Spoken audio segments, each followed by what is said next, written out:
one thing in a film called The Doors. Yeah. When we're talking about artistic things, I think that's one of the.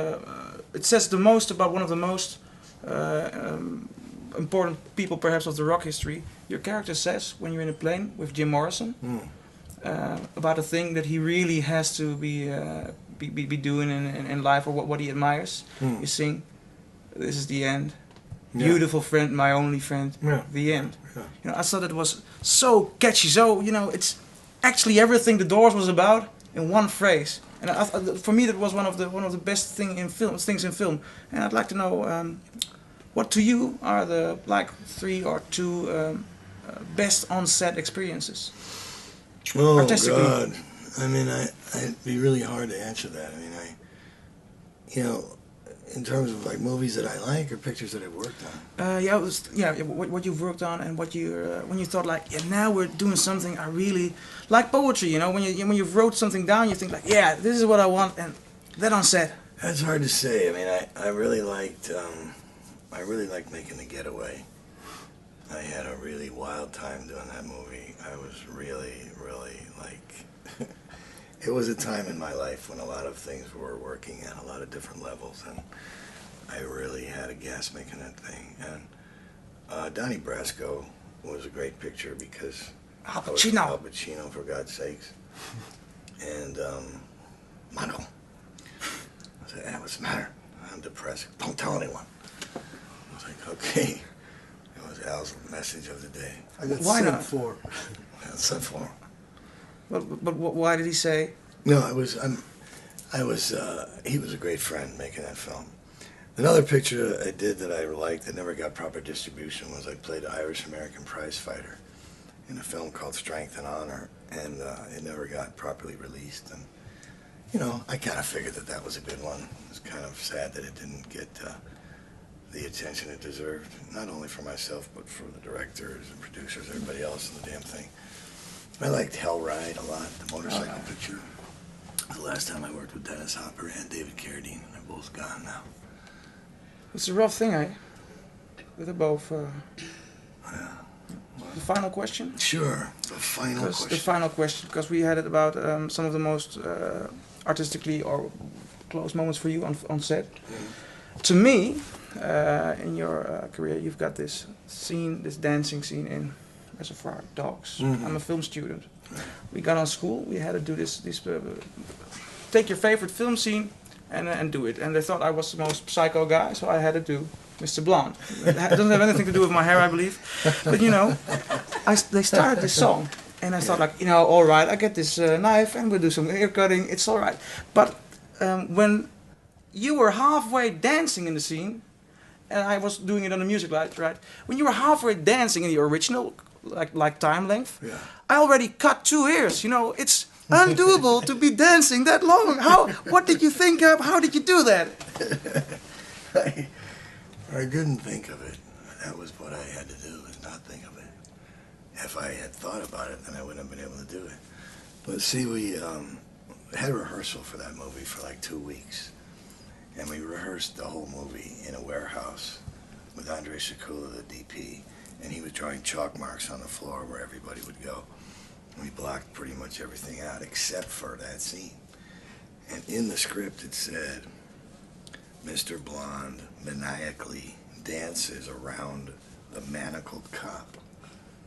And that's all it said, and the dialogue, of course. But then you got to do it. Yeah, but I couldn't figure out what I was going to do, especially in rehearsal, so we never rehearsed it.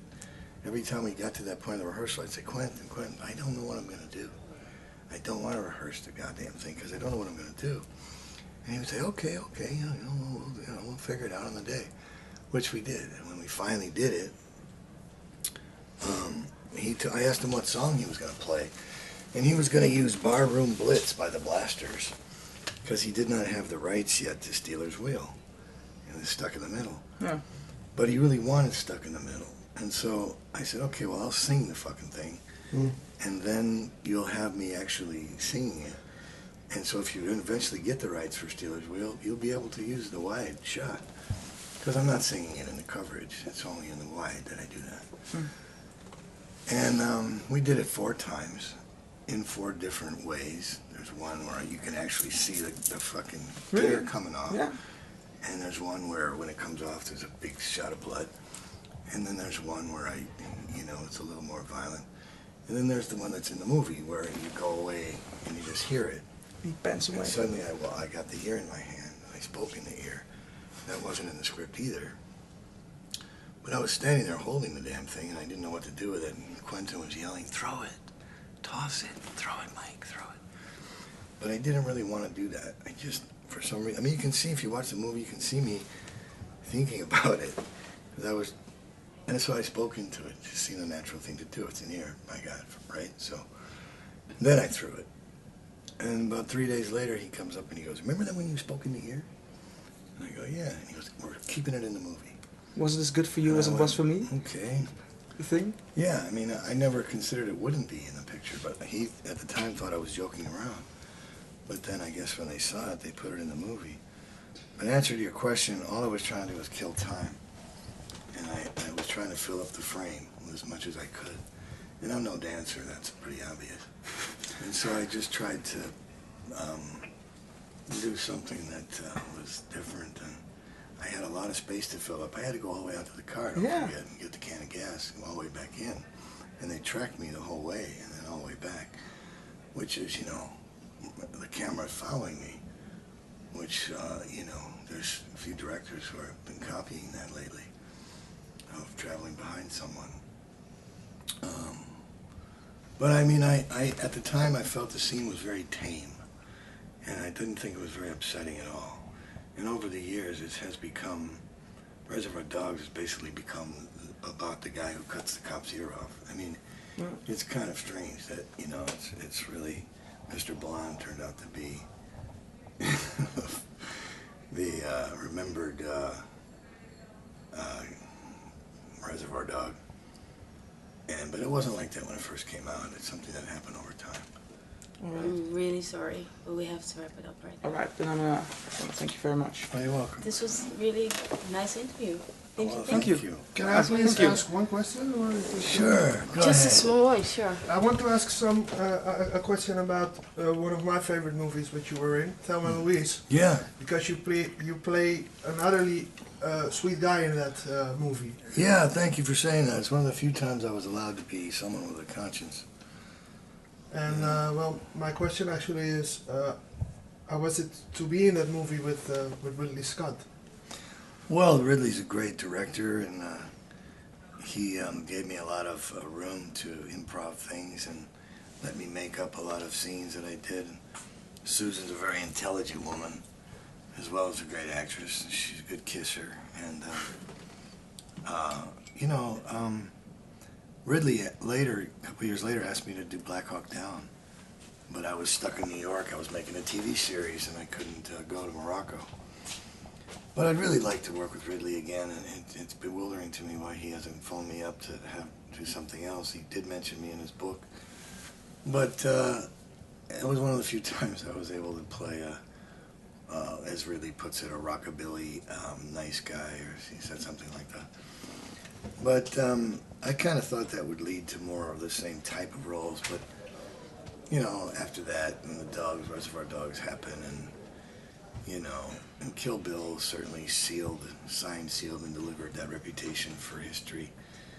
When I did Kill Bill, it just rolled me right back to the violent days. Why did you take Kill Bill if you wanted the more softer image? Well, because I wanted to work with Quentin.